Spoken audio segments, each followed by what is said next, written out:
Let's talk for just a minute about the practice pad. You'll see that I've put it on top of the snare drum. This is one way to do it. You could also sit it on your lap or put it on top of a table like your kitchen island. Whatever height is the height where you would naturally drop your hands to about 90 degrees and parallel with the floor. And really, you might want it a little higher than I've got it here. And tabletop like the kitchen island might let you do that. But this is one way to do it. On the snare drum, on top of the snare drum like this, gives you just a hair of that snare sound that you might like to hear.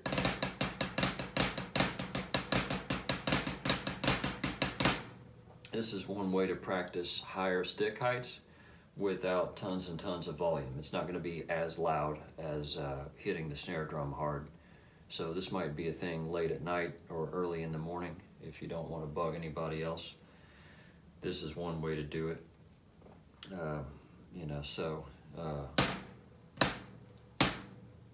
You can hit like that without making a lot of sound. And you can do different things on the practice pad that might not sound great on your drum. There's a drill where people play overhand like you would never really do, but you can practice one finger at a time overhand like that. And again, really would be better to have the drum, if you had it up higher, you could do it flat. Really would be better to do it up here or have the drum angled away from you, which is going to take adjusting your stand. But middle finger is the easiest because it's the strongest finger. Basically, you just want to have another finger under the stick, or at least your thumb. And really here, you're just catching the bounce. And something that I've talked about before, I think. Think of it like you're, throwing a super ball, bouncing a ball off the ground, a small one, or maybe trying to flick some gunk off your fingers. But, there's really just the one stroke with your arm, and you're trying to catch the bounce on the way back up. I'm not doing a hell of a lot with that second stroke, except letting the stick come back. So I'm really popping up the quarter note, 4 beats to a bar, if we're thinking of each beat as the quarter note. So 1 and 2 and 3 and 4 and 1 and 2 and 3 and 4 and...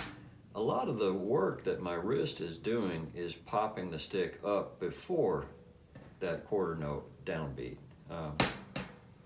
And then that eighth note, the and, I'm just catching the bounce a little bit with my fingers. Some people squeeze with these first two, the pointer and the thumb. I wouldn't do it that way. You don't have to squeeze hard. It's just going to wear you out and strain your fingers. And supposedly some drummers, are gripping more with the ring finger and the thumb, some more with the middle finger.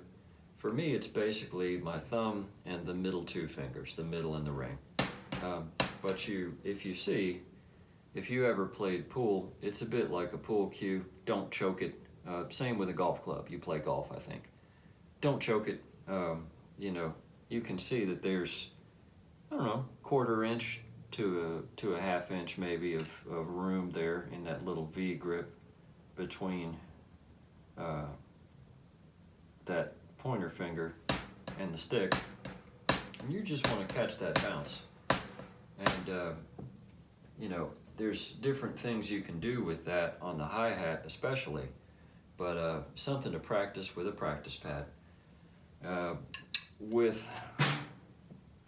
an actual beat, you should be able to hear people emphasizing that on the hi-hat, and one way to think of it is to hit the edge of the hi-hat on the quarter notes and just play the top of the hi-hat on the eighth notes, the and. So if this is the quarter note, then the hi-hat is going to go 1 and 2 and 3 and 4 and 1 and 2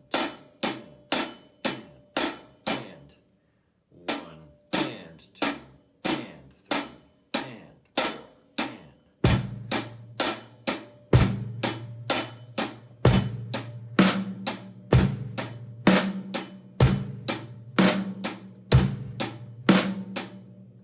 So something to practice.